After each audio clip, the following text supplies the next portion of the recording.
அனைவருக்கும் என்னுடைய வணக்கம்.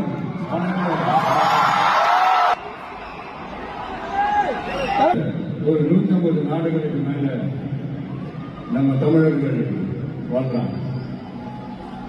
அதிலும் குறிப்பா சொல்லணும்னா இலங்கைக்கு அடுத்தபடியா தமிழர்கள் வாழ்ற ஊர் தான் நம்ம மலேசியா.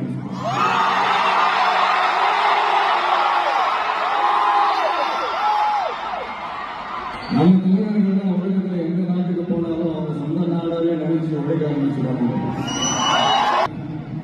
இந்த மலேசியா நாட்டோட முக்கியமான பில்லர்ஸ்ல நம்ம தமிழர்களும் இருக்காங்க அப்படின்னு பார்க்கும்போது